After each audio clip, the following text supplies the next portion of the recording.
Ya lo guys, kita balik lagi. Bakal bahas buat part ketiga, yaitu kita bakal bahas masih di shape tools ya. Kita akan membahas ellipse tools. Oke, biar cepat aja. Jadi ellipse tools di sini kita akan membuat shape berupa lingkaran dan mengatur beberapa instance seperti color, arc, ratio, sweep, dan corner radius. Shortcut yang bisa kita gunakan untuk membuat shape ini yaitu tombol O pada keyboard. Oke. Jadi instruksi pertama, buat lingkaran di playground 2 dengan tekan O lalu halt dan drag. Atur width dan height-nya jadi 100 px kali 100 px. Ya, ini kita pakai pro tip-nya aja langsung. Untuk membuat lingkaran, selain bisa dengan klik dan drag ellipse pada tool O, cara cepat lainnya yaitu bisa pencet O kalau klik sekali dimanapun. Maka kotak 100 kali lingkaran 100 kali 100 px akan muncul. Oke, sebenarnya sama kayak kotak tadi. Bedanya ini nih, yang ellipse tools ini. Ini yang ini. Kita klik O buat shortcutnya. Nih, kita klik dimanapun dia bakal bikin lingkaran dengan ukuran 100 kali 100 px. Oke, guys. Kalau enggak, kalau kita misalkan pengen ngedrag aja, itu kita tentuin aja. Ini ribet sih.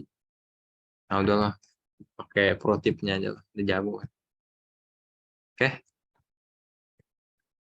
Terus, ubah warna lingkaran jadi 000. Oke. Coba jadi orang hitam aja, guys. Dah. Klik lingkaran tersebut, lalu perhatikan ada satu tombol bulat di sisi kanan lingkaran. Kemudian tekan tombol tersebut lalu arahkan ke tengah lingkaran. Tanpa melepas jarimu, berarti masih ditekan.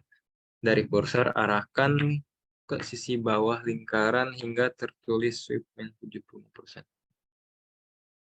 Oke. Ini berarti nih yang ini. Kita tekan lalu arahin ke tengah. Kemudian si sweepnya ini tadi diminta min 75%. 475. Min 75. Oh ya benar. Jika step ketiga sudah dijalankan akan muncul 3 tombol bulat yaitu start, ratio, dan sweep.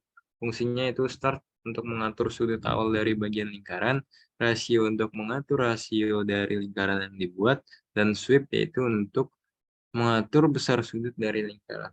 Oke, kita tes saja. Nah, di sini ada 3 guys.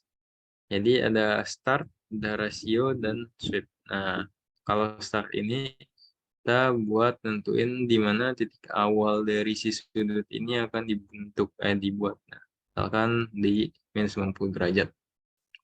Kemudian kalau rasio apa sweep dulu ya? Sweep dulu deh. Kalau sweep ya tadi buat nentuin besar sudutnya. Dan buat si rasio ini buat nentuin apa ya sebutannya? Kedalaman, kedalaman. Ini apa sih rasio? Rasio itu mengatur rasio dari lingkaran yang buat ya.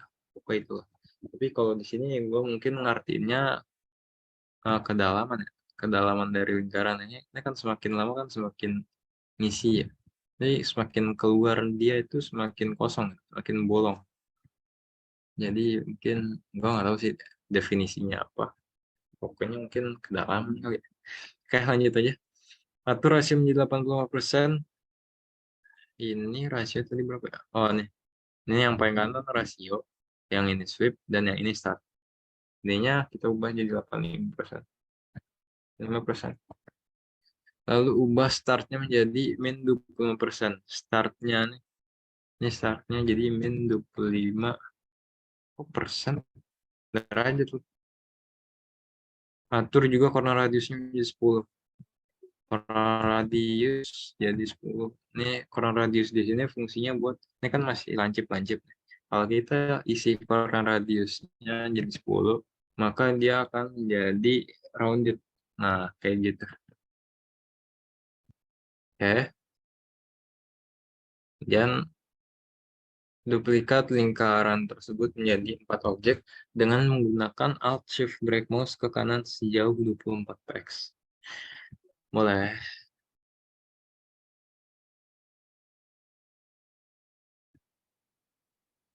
Dan drag sejauh 24 px. Sorry, salah.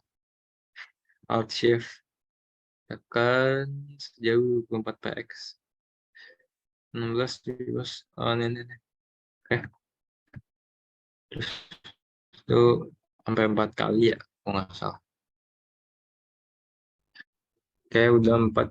Nah, terus start lingkaran kedua menjadi min 90, lingkaran ketiga min 180. Oke, tadi min 90, min 180, dan 90. Nah, terus apa lagi? Coba sekarang tebak apa yang sedang kamu buat pada playground kedua. Apa yuk? Oke, jadi ini adalah loading bar, guys. Kalau kalian lihat tuh, kalau misalkan kayak buffering di YouTube aja, dia kan muter-muter gitu animasinya. Ya, ini kita sedang membuat loading bar. Ya, kurang lebih gitu. Buat ellipse tool kita lanjut aja, yaitu line tool dan arrow tool. Sedikit sih bahasannya. Jadi di sini kita akan membuat shape berupa garis dan panah. Nah, shortcut yang bisa kita gunakan untuk membuat shape ini yaitu tombol L untuk menggambar line dan shift L untuk menggambar arrow pada keyboard. Yang pertama kita akan membuat line. Buat garis di playground 3 dengan tekan L lalu hold dan drag. Atur width-nya jadi 300 px. Cobalah eksplorasi mandiri dengan pada bagian stroke. Oke, buat line, klik L. Nih yang ini nih. Nih, masih di shape tuh. Kemudian aturnya 300 px. Oke, aduh, lagi gitu deh gua. Kemudian uh, kita disuruh eksplorasi mandiri, guys. Oke, boleh. Dan di sini ada ini yang satu ini buat ngatur ketebalannya. Bisa setebal ini atau enggak setebal mana. Dan ini kita bisa atur sudutnya 0 aja. Width-nya mungkin 3 aja. Kemudian di sini kita bisa nentuin ini di yang bagian kiri maunya kayak gimana. Apa kamu line arrow, triangle arrow, reverse triangle, circle arrow, diamond arrow, atau kita mau bikin rounded. Ini gue pengen bikin rounded aja. Ya udah. Ya kalian bisa eksplorasi sendiri nanti. Oke, kita lanjut aja. Itu uh, membuat row. Sini bedanya adalah uh, kita pakai shift L, guys. Shift L. Nah, itu bakal otomatis membentuk row.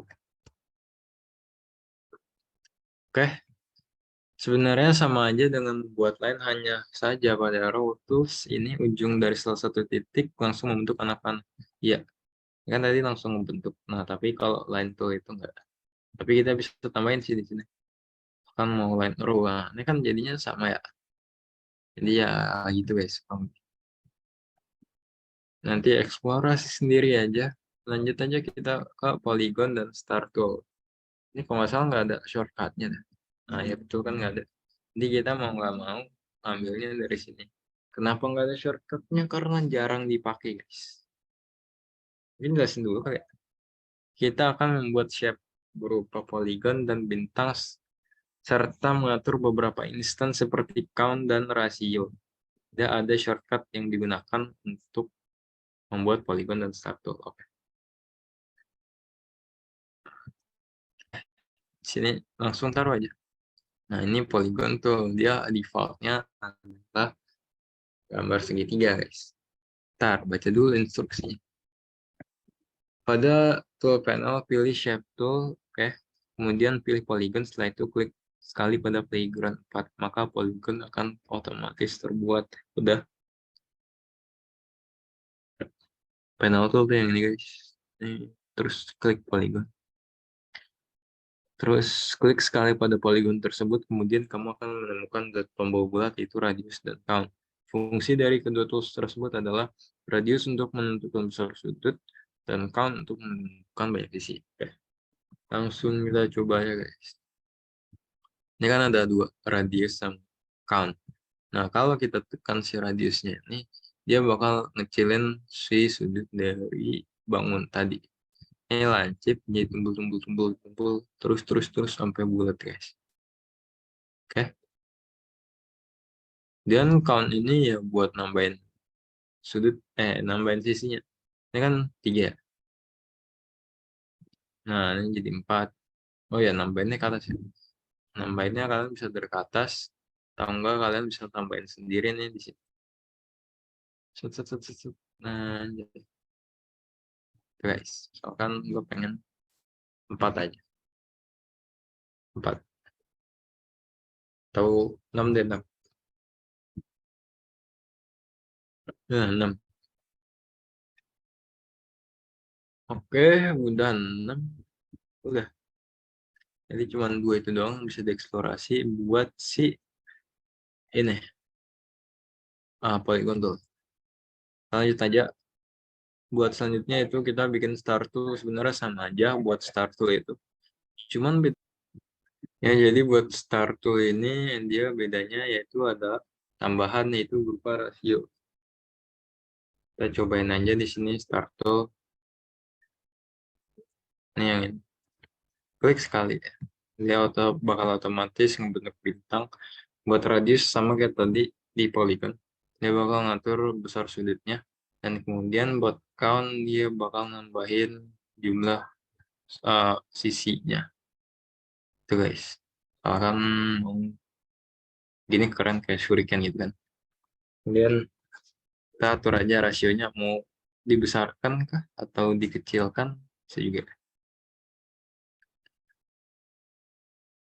Ya rasio buat nyebutnya buat ngatur kedalaman sih. Ya intinya gitu. Oke, sepertinya itu saja buat polygon start tuh. Ya, udah selesai guys. Mantap, kamu sudah berhasil memahami shape tool. Shape tool ini akan sangat sering kalian gunakan dalam project nantinya. Ya, betul. Mungkin part dari shape tool, part kedua dari shape tool sampai ini aja guys. Kita lanjut ke part selanjutnya. Thank you, dadah.